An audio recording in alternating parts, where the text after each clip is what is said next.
नमस्कार दोस्तों, मैं संजय आपका अपने इस चैनल पर स्वागत करता हूं। डेली पजल सीरीज का आज डे 3 है। इसमें हम 2 या 3 पजल डेली सॉल्व करते हैं। इसमें हमारा मेन ऑब्जेक्टिव रहता है कि जो आपकी पजल सॉल्विंग स्किल्स है उसको निखारा जाए और जो पजल सॉल्व करने में समय लगता है उसे रिड्यूस किया जाए। और ये तभी रिड्यूस हो सकता है जब आप मल्टीपल कंडीशंस को एक साथ एनालाइज करें और कम से कम केस बनाएं। बिना वक्त गवाए आज का सेशन स्टार्ट करते हैं और हमारी पहली पजल देखते हैं। There are 6 publishers: Harper Collins, Peck, Macmillan, Rupa, Blossomsbury, Westland, and Penguin, who published 6 books and 6 different authors. तो बेसिकली डबल डिस्ट्रीब्यूशन का ये क्वेश्चन है और ये क्वेश्चन का साइज देखे ये प्री का क्वेश्चन लगता है, वो भी IBPS PO या SBI PO का लेवल है। ठीक, चलिए क्वेश्चन स्टार्ट करते हैं। तो इनमें से एक को कांस्टेंट कर देंगे बिकॉज हमारे पास 3 वेरिएबल है, तो 6 पब्लिशर्स को मैं कांस्टेंट कर लेता हूँ। हैपर कॉलिंस, पैक मैकमिलन, रूपा, ब्लॉसमबरी, वेस्टलैंड और पेंगुइन। पूरा लिखने के बजाय आप शॉर्ट में लिख सकते हैं बिकॉज जल्दी हमें पजल सॉल्व करनी है।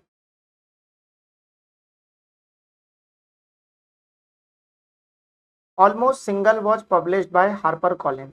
इसे भी शॉर्ट में लिख सकते हैं पर मैं सुविधा के लिए इसे पूरा लिख रहा हूँ, तो इसमें भी थोड़ा समय बचाया जा सकता है। Almost single but was not written by Rajshri और अरुण। तो राजश्री और अरुण यहाँ नहीं आएगा, राज और अरुण। ठीक, Shiv either wrote You Can Win और Sky Fire.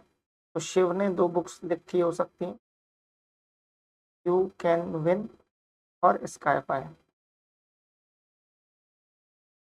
And got published by Bloomsbury. तो ब्लूम्सबेरी जो था वो हमारा ये था, यहाँ शिव लिख देते हैं। Penguin will not publish any book written by Aveta और अरुण। तो पेंगुइन के सामने अरुण काट लें और अवेता भी काट लें। ठीक, Sky Fire was neither written by Narayan nor published by Bloomsbury. तो स्काई फायर जो बुक है वो ना ही नारायण ने लिखी है और ना ही वो ब्लूम्सबेरी के द्वारा प्रिंट। तो यहाँ से एक बात क्लियर समझ में आ गई कि शिव ने स्काई फायर नहीं लिखी बिकॉज शिव का जो पब्लिशर है वो ब्लूबेरी है। तो शिव ने कौन सी बुक लिखी है, YCW, यानी कि यू कैन विन। यहाँ से सिंपल आ गया, यू कैन। आगे बढ़ते हैं। रूपा पब्लिकेशन पब्लिश ट्रस्ट में, यहाँ आ गया ट्रस्ट में। Ravan was published by Westland, Ravan भी बुक है तो ये publish by Westland. But Arun did not write Trust me, तो अरुण यहाँ से गया। Malgudi days was neither published by Bloomsbury, ठीक है ठीक है, और नॉर पैकमिलन। तो यहाँ नहीं आ सकता मालगुडी डेज, तो ऑब्वियस सी बात है मालगुडी डेज के लिए तो यही बचा, यहाँ आ गया।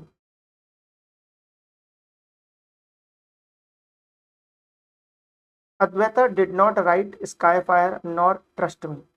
तो यहाँ अद्वैता नहीं आ सकती और ना ही वो स्काई फायर में आ सकती, तो स्काई फायर के लिए अब यही जगह बची है, तो वो यहाँ भी नहीं आ सकती। ठीक, अब book written by Amish was publish by Westland. तो अमीश यहाँ आ गया। Rajshri did not write Malgudi days और स्काई फायर। तो यहाँ नहीं आ सकती राजश्री और यहाँ भी नहीं आ सकती, तो राजश्री अब ये 2 जगह आ सकती, पर हम पहले ही लिख चुके कि यहाँ राजश्री नहीं आ सकती, तो अब राजश्री के लिए ये जगह बची। ठीक, अब तो बहुत आसान हो गया बिकॉज अद्वैता यहाँ नहीं आ सकती, यहाँ नहीं आ सकती, तो वो यहाँ आ जाएगी। अरुण यहाँ नहीं आ सकता तो अरुण यहाँ आ जाएगा और एक और व्यक्ति बच गया कोई, ठीक है, नारायण, वो यहाँ हो गया। सिंपल था, बहुत जल्दी हमने इसको सॉल्व कर लिया। आगे इसके क्वेश्चन देखते हैं। Which publisher publish the book Advaita. ठीक, तो ये पब्लिशर है HC यानी Harper Collins. Who is the author of book Ravana. तो वो तो अमीश है, वो हमें याद ही। अब बढ़ते हैं अगले सवाल की तरफ। तो चलिए अगला क्वेश्चन देखते हैं। 8 family member PQRST are travelling to 3 different city, Mumbai, Delhi, Panaji, from 3 different train, Goa express, Rajdhani express और Shatabdi express. 3 married couples are in the family. तो फैमिली में 3 married couple. No single parent in the family, means कोई भी ऐसा व्यक्ति नहीं है जिसके या तो मदर हो या फादर हो, दोनों होने चाहिए। Couples from the family are travelling to same city, no more than 3 person travelling to same city. 3 शहर है, मुंबई, दिल्ली, पणजी। अब सबसे पहले ना इसमें ब्लड रिलेशन बनाने में फायदा है कि जनरली क्या होता है, जितने भी ब्लड रिलेशन रिलेटेड सवाल होते हैं उसमें हमें पहले ब्लड रिलेशन ही बनाना चाहिए। जनरली ऐसा होता है, हर सवाल में क्या होता है आपको कंडीशन के हिसाब से देखना पड़ता है। पर अभी तक अगर आपने बहुत सारे सवाल प्रैक्टिस कर लिए होंगे तो पहले हम ब्लड रिलेशन को डील कर लेते हैं। W is the sister in law of you, तो यू की सिस्टर इन लॉ डब्ल्यू है, तो दो केस हो सकते हैं। एक तो यू का हस्बैंड या वाइफ, स्पाउस, उसकी सिस्टर हो सकती है डब्ल्यू। दूसरा ये भी केस हो सकता है कि यू का ब्रदर हो कोई और उसकी वाइफ हो डब्ल्यू, इस केस में भी sister in law. W is a sister in law of U who is travelling to Delhi, तो यहाँ कर लेते दिल्ली, मुंबई और पणजी, ये 3 शहर हैं। यहाँ अभी देख लेते हैं, यू तो यहाँ ट्रेवल कर रहे हैं। Couple from the family are travelling in the same city, ठीक।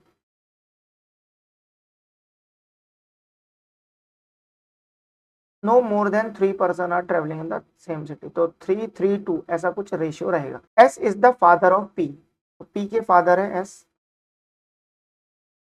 And travelling to Mumbai by Shatabdi express. And आया तो सब्जेक्ट दूर वाला होगा, तो S is travelling to Mumbai, S travel कर रहे हैं मुंबई की तरफ बाय शताब्दी, इसके थ्रू शताब्दी। ये भी ध्यान देना है कि ट्रेन एक निश्चित डेस्टिनेशन की तरफ जाएगी, तो मुंबई शताब्दी जाएगी, ठीक। ऐसे ही मुझे पणजी का पता करना है और ऐसे ही मुझे दिल्ली का पता करना है। द नीस ऑफ यू, तो यू की नीस कैसे होगी, देखो यू की नीस एक ही तरीके से हो सकती है, इसका कोई लड़की हो जाए तो ये यू की नीस होगी।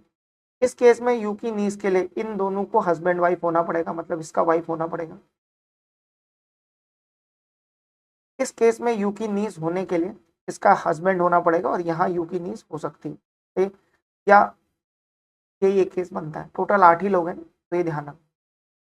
आगे देखते हैं। अभी ऐसा लग रहा है इसमें अभी कुछ क्लियरली नहीं कह सकते, तो अच्छा इसमें भी ऐसा हो सकता है कि इनका एक और भाई हो या बहन हो, तो वो यहाँ चल सकता है। अभी बस यहाँ ऐसा लग रहा है कि यहाँ हो सकता है। आगे देखते हैं। The niece of U is travelling with V's daughter in law, तो वी की कोई डॉटर इन लॉ है, तो वी की डॉटर इन लॉ कैसे होगी, वी के लड़के से किसी ने शादी करी होगी तो वो डॉटर इन लॉ होगी। P is the grand daughter of Q, P Q की ग्रैंड डॉटर है, ठीक। तो क्यू मतलब इससे भी ऊपर होगा, कहने का ये मतलब है। तो पी क्यू,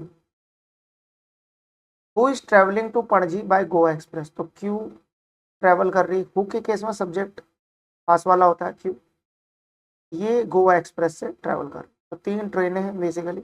शताब्दी से मुंबई जा रहे हैं, गोवा एक्सप्रेस से पणजी जा रहे हैं और राजधानी एक्सप्रेस से दिल्ली जा रहे हैं, तो राजधानी यहाँ आ गई ऑटोमेटिकली, ठीक किया होगा। V is the mother of U, U की मदर वी है। अब खुद सोचो, अगर यू की मदर वी है तो ये ऊपर आ गया, तो वी का कोई लड़का होना चाहिए जिसकी वाइफ होनी चाहिए। और यहाँ ध्यान दो आप, V is daughter in law. अब इस केस में देखो वी की डॉटर इन लॉ अभी तो नहीं है फिलहाल, ठीक। तो ये एक केस ये हो सकता है कि ये मेल हो जाए और ये फीमेल हो जाए, तो अभी ये डॉटर इन लॉ होगी। इस केस में तो देखिए डॉटर इन लॉ बनाना बहुत आसान है। वी की is the mother of you, ये वी हो गया। वी अगर यू की मदर है तो डॉटर इन लॉ डब्ल्यू हो गई, ये इसका भाई होगा। Who is a sister of S, तो यू फीमेल है और ये एस की सिस्टर है। अब यहाँ हो गया मेल, तो ये तो गलत हो गया, ये केस गया। यहाँ एस यहाँ आ गया, ठीक। तो ये यू इसकी बहन हो गई, हो गया clear. R is the father in law of Q's only son, Q का एकमात्र सन है, आर इसका फादर इन लॉ है। अब देखो ध्यान से, इनका बच्चा पी है, सही, ये ध्यान देना। और पी किसका बच्चा है, एस का बच्चा है, दिख रहा है आपको। अब ये एस की लड़की भी हो सकती है बिकॉज यहाँ इसका नीज है। तो अभी देखो अपने को 3 मैरिड कपल सेट करने हैं इसमें, ठीक। तो एक मैरिड कपल तो आपको दिख रहा है डब्ल्यू एस वाला, तो मैं इसको मिटा देता हूँ क्योंकि ये तो अब केस गया ऊपर वाला, ठीक है। ये केस गया। अब ये बात ध्यान से समझनी है कि क्यू यहाँ भी हो सकता है और यहाँ भी हो सकता है। R is the father of Q's, कितना हो गया। अब ये देखना है R is the father in law of Q's only son, तो क्यू का कोई सन है, ठीक, तो एक लड़का है क्यू का। अब आप ध्यान से देखो जरा, एस पी का रिलेशन है, एस जो है वो पी का फादर है, तो यहाँ ये लड़का हो सकता है, देखो, तो क्यू एस पी, ठीक है। अब एस का जो फादर है वो हो जाएगा क्यू, ठीक है, तो वी ऑटोमेटिकली फीमेल हो गई। तो R is the father in law of S, R is the father in law of Q's only son, तो इसका फादर कौन हो गया ये। अब पहले ही बताया सिंगल पेरेंट नहीं होगा तो इसकी वाइफ भी होगी पक्का, ठीक है, तो एक दो तीन पेयर हो गए और टोटल देखो 1 2 3 4 5 6 7 8 हो गए, ठीक। अब क्या क्या बच गया है, देखो एक तो टी बच गया और दूसरा पी बच गया। ऑब्वियस सी बात है पी तो यहीं आना है, तो पी फीमेल हो गई और टी आ गया है, ठीक, ये हो गया। T is a grand mother of P, P की ग्रैंड मदर टी है। T is not the spouse of Q, T Q का स्पाउस नहीं, ठीक है, तो वो आर का स्पाउस हो गया, ऐसे, ये ध्यान दें। तो अगर यहाँ पर क्यू नहीं होता ना, फिर हम क्या करते, जैसे अब ये वाला case, but T is not the spouse, इसने ये लाइन इसलिए लिखी है ना क्योंकि एक केस बन रहा होगा और उस केस को इसने काटा है, हमने वो केस बनाया नहीं, हमने पहले इसको कंसिडर कर लिया, तो हमारा वो इसकी जरूरत नहीं पड़ेगी, ठीक। ये पूरा क्वेश्चन सॉल्व हो। अब कुछ चीजें ध्यान देनी, अभी भी आप ये सोच रहे होंगे कि ये तो सॉल्व भी नहीं हुआ, देखो ये भी सॉल्व हो गया। आप देखो, couples from the family are travelling to same city, तो इसका मतलब क्यू के साथ वी जाएगा, ठीक, एस के साथ डब्ल्यू जाएगा और टी और आर कहीं जाएंगे। अब जरा ध्यान से देखो, no more than 3 person travel to same city, W is a sister in law of U who is travelling to Delhi, U तो चलेगी Delhi. S is the father of P and travelling to Mumbai, S P Shatabdi express से मुंबई जा रहे हैं। The niece of U is travelling with V daughter in law, तो V की daughter in law कौन है, ये है डब्ल्यू, तो जो नीज है यानी पी वो ट्रेवल कर रही है डब्ल्यू के साथ, तो आप ये देखो ये तीसरा व्यक्ति कहाँ आ जाएगा, एस डब्ल्यू पी। अच्छा यू के साथ उसका हस्बैंड जाएगा, पर यू का तो, अच्छा अब दो कपल बच गए, ठीक है, यहाँ 3 हो गया यहाँ 2 हो गया। अब ये कपल जहां भी जाएंगे एक साथ, ठीक है, अब 2 कपल बच गए, टी और आर। अब ये कपल जहां भी जाएंगे एक साथ जाएंगे, तो मैं ये कपल को यहाँ नहीं बढ़ा सकता, इस कपल को मुझे यहीं रखना पड़ेगा, टी और आर, बिकॉज एक ट्रेन में मैक्सिमम 3 लोग हो सकते हैं। हो गया ये पूरा क्वेश्चन सॉल्व। इस क्वेश्चन का लेवल प्री का है, ठीक, और ये एस बी आई पीओ या I B P S PO pre में आ सकता है, ठीक। अच्छा क्वेश्चन है, ब्लड रिलेशन भी है और ये भी।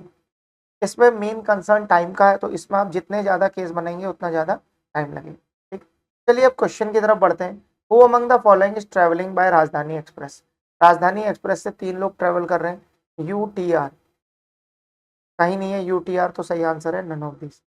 विच of the following lives in Delhi, U T R, ये आर और टी, ये दोनों दिल्ली में रहते हैं, एस और यू नहीं है, एस और क्यू भी नहीं है, वी और डब्ल्यू भी नहीं है, टी और पी नहीं, आर और टी, ठीक है। इसमें 5 क्वेश्चन आएंगे, हमने 2 ही लिखे, ठीक, तो ये अच्छा सवाल है। लेकिन अगर आप प्री में ये क्वेश्चन सॉल्व कर रहे हैं तो आपको लेट करनी चाहिए ये पजल, बिकॉज इस पजल में थोड़ा टाइम तो लगेगा ही, ठीक है। और प्री में तो आप जानते हैं कि 20 ही मिनट मिलता है, इस पजल को एंड में करें तो ज़्यादा बढ़िया रहेगा, ठीक, ये होगा। अब बढ़ते हैं अगली पजल की तरफ। ये पजल थोड़ी बड़ी है, ये आ सकती है मेंस में, ठीक।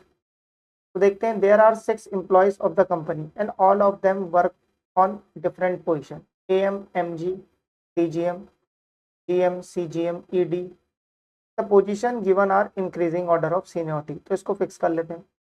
M is least junior and E D is the most senior, ठीक है। तो मैं क्या करूँगा, ई डी से स्टार्ट करता हूँ, D G M G M D G M G, ठीक, क्या हो गया, each person like different color and weight of each person is different, ठीक है।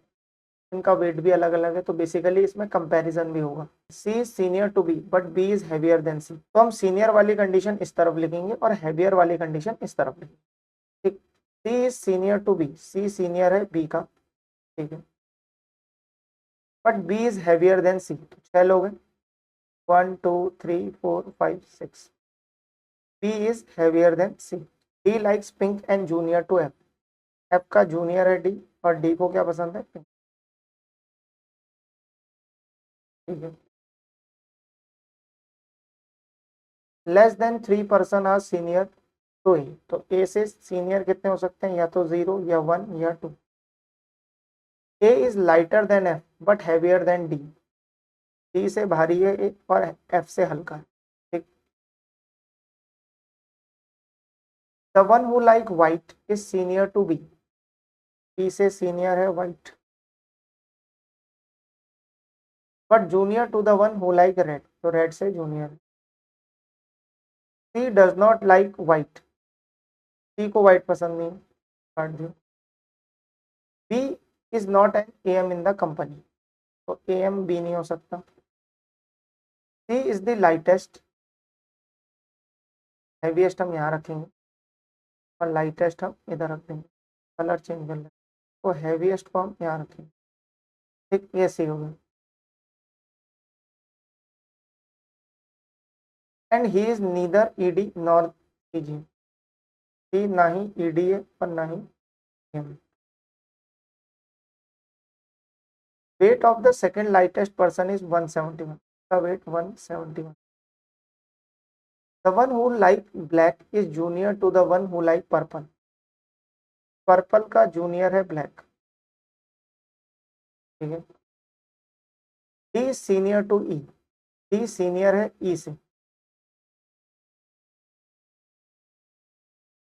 तो डी ऊपर होगा ए नीचे होगा। The position of D is not N odd number heaviest person, D की पोजीशन ऑड नंबर नहीं है हैवीएस्ट वाली लिस्ट में, डी की पोजीशन ऑड नंबर नहीं हैवीएस्ट वाली।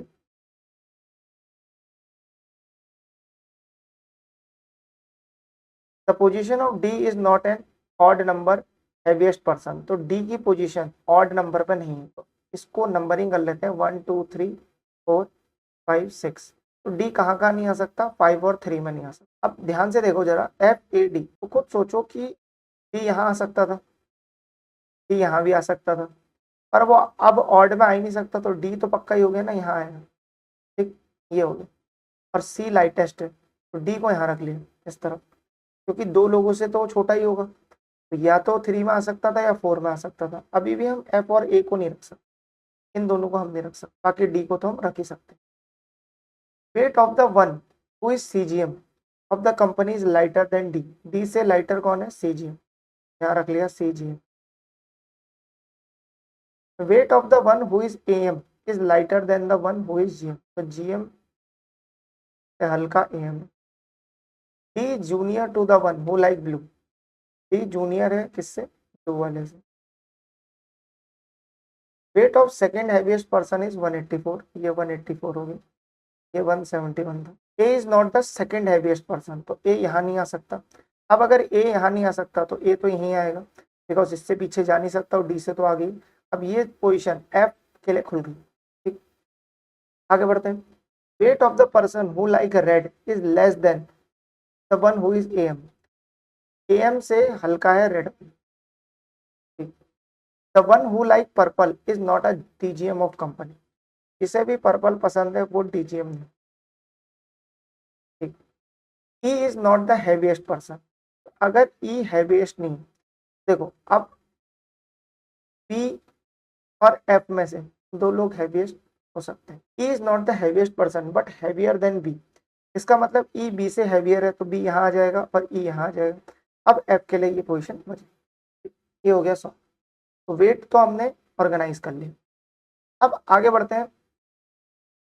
ए डज नॉट लाइक व्हाइट, ए को व्हाइट पसंद नहीं, तो सी को भी पसंद नहीं था, अब ए को भी पसंद नहीं। C and CGM likes neither purple nor red, C और सीजीएम को ना ही पर्पल पसंद है और ना ही रेड पसंद, दोनों पसंद। ठीक, अब इनको रखते हैं। देखो ये वाला तो सॉल्व हो गया। अब इसमें से एक बात देखो, अब डी से हल्का है सीजीएम, तो सीजीएम या तो बी हो सकता है या सी हो सकता है, ये दोनों में से कोई सीजीएम हो सकता है। अब एक बात समझो आप, सी ईडी नहीं है, जीएम नहीं है, पर सी बी से ऊपर पोजीशन। तो अगर आप खुद सोचो, अगर मैं बी को सीजीएम मान लो थोड़ी देर के लिए, तो मुझे सी को तो ईडी बनाना पड़ेगा, पर सी ईडी हो नहीं सकता। तो कुल मिला के मेरी ये बात समझ में आ गई कि सी क्या है, सीजीएम। ठीक, ये अगर आप नहीं समझे तो एक बार और पीछे जाकर इस बात को समझ लीजिए। इसका मतलब ये हो गया सीजी। ठीक, अब सी की पोजीशन हो गई फिक्स। अब देखो सी के नीचे बी है, तो बी तो कहीं भी हो सकता है। अब बी व्हाइट और रेड के भी नीचे, भी ध्यान रखना, एक तो सी के नीचे और व्हाइट और रेड के नीचे भी। अब अगर मैं कलर की बात करूं तो देखो दो केस इसमें सीधे सीधे बन सकते हैं। एक केस इसमें क्या बनेगा कि जैसे सी के नीचे आ जाए बी। अब बी कहाँ कहाँ आ सकता है, देखो अब देखिए सी के नीचे हैं दो लोग, बी ए एम तो हो नहीं सकता। ठीक, अब जरा ध्यान से देखिए, सी पर्पल भी नहीं हो सकता और सीजीएम भी पर्पल और रेड नहीं हो सकता। रेड व्हाइट और बी, यहां अगर मैं रेड रख दूं, ठीक, और यहां अगर मैं व्हाइट रख दूं तो हो सकता है। अब देखिए जो डीजीएम है उसे पर्पल कलर पसंद नहीं, ये देखिए यहाँ पे ये बात लिखी, तो डीजीएम यहाँ नहीं हो सकता। ठीक है, तो डीजीएम में पर्पल भी नहीं आ रहा, ये कंडीशन हम ऐसे रखी जा सकती है। अब बी तो नीचे है नहीं, ठीक, तो बी ऑटोमेटिकली यहाँ आ जाएगा। देखो बी व्हाइट रेड, अच्छा सी को हम रेड रख नहीं सकते। ठीक, ये भी एक इशू है। अब ध्यान से देखना है, ये हमने रख दिया, ठीक, बी। अब अपने को ये देखना है कि ए कहाँ आ सकता है। ठीक, क्योंकि या तो ये टॉप में आ सकता है या ए यहाँ आ सकता है। ठीक, व्हाइट और बी। अब अगर हम ध्यान से देखें तो ए का कलर व्हाइट नहीं हो सकता और ना ही सी का कलर हो सकता है। ए तो इस केस में हमारा टॉप में आ गया, ना यहाँ है ना यहाँ। ठीक हो गया। अब देखो सी बी के नीचे, ये कंडीशन भी सेटिस्फाई हो गई। अब दो कंडीशन बची है, ब्लू डी ई। ब्लू तो कहीं भी आ जाएगा, लेकिन डी का पिंक है, तो अब खुद देखो डी पिंक के लिए कोई पोजीशन ही नहीं बची है और डी आना है बीच में, क्योंकि वो ई से ऊपर है। एक काम यहाँ किया जा सकता है कि ये रेड को हम लोग ऊपर ले जा सकते हैं। ठीक, इधर, अच्छा इसमें भी देखो डी के लिए कोई पोजीशन नहीं बच रही, ए रेड को हम ऊपर ले गए यहाँ। अच्छा अब मैं देखूं तो डी के लिए पोजीशन बन गई, वो है पिंक। पिंक के ऊपर ब्लू होगा, ये हो गया ब्लू। ठीक, अब डी के नीचे ई है, अब ई यहाँ भी हो सकता है और ई यहाँ भी हो सकता है। ठीक, दोनों जगह हो सकता है। पर आप एक कंडीशन देखो, कलर सारे आ गए, पर्पल के नीचे ब्लैक है, ये पर्पल होगा और इसके नीचे ब्लैक होगा, तो कलर भी देखो सारे आ गए। अब देखो पर्पल डीजीएम नहीं हो सकता, ये कंडीशन भी सेटिस्फाई हो गई, वो मैनेजर है। सी का पर्पल नहीं हो सकता और सी का रेड भी नहीं हो सकता, तो बी का पर्पल हो गया, ये कंडीशन भी सेटिस्फाई हो गई। एफ के नीचे डी पिंक है, एफ के नीचे डी पिंक है, यहाँ ये गड़बड़ है, दिख रहा है आपको, अभी भी ये गड़बड़ है। तो अब देखो रेड ऊपर है, व्हाइट और बी, तो अब क्या करेंगे, एक काम करेंगे, ये वाली कंडीशन अभी भी सेटिस्फाई नहीं हो रही, इसको एक काम करते हैं, व्हाइट को ले जाते हैं यहाँ। अभी भी ये कंडीशन देखो, बी व्हाइट रेड, ठीक है, बी व्हाइट रेड। अब इस कंडीशन को रख सकते हैं, डी का पिंक रख दिया, तो एफ यहाँ आ जाए, एफ व्हाइट डी पिंक, और एक और बच गया A B C D E. अब देखो सारी कंडीशन सेटिस्फाई, सारी की सारी, तो ये सारी कंडीशन ऐसे सेटिस्फाई हो जाएंगी। ठीक, इस केस में हमने प्रोसीड क्यों नहीं करा, उसका रीजन है, देखो रेड आ गया व्हाइट आ गया, डी पिंक ऊपर नहीं जा सकता, तो डी पिंक को यहीं रखना पड़ेगा और ई उसके नीचे आएगा, तो ये केस तो वैसा ही चला गया, इसीलिए मैंने इस केस को प्रोसीड ही नहीं करा और इसे ही बनाया। ठीक, तो ये ध्यान रखिए। और ये हमने काफ़ी अच्छे समय में पूरा कर लिया। ठीक, धीरे धीरे क्या होता है, आपकी प्रैक्टिस होती जाती है तो आप एडजस्टमेंट करते रहते हैं बीच में। शुरू शुरू में अगर आप अभी स्टार्ट ही कर रहे हैं तो इतना आपसे एडजस्टमेंट नहीं होगा, आपको केस बनाने पड़ेंगे। ठीक, चलिए आज का सेशन यही समाप्त करते हैं। इस वीडियो को आप एक दो बार और देखें कि कैसे मैंने इन वेरिएबल्स को हैंडल करा और कम समय में ये पूरी पजल सॉल्व करी। अब मैं मिलता हूँ आपसे नेक्स्ट वीडियो में। पढ़ते रहिए, तैयारी करते रहिए और पॉजिटिव रहिए। आपका सिलेक्शन होगा, क्योंकि मेहनत करने वालों का सिलेक्शन हमेशा होता है।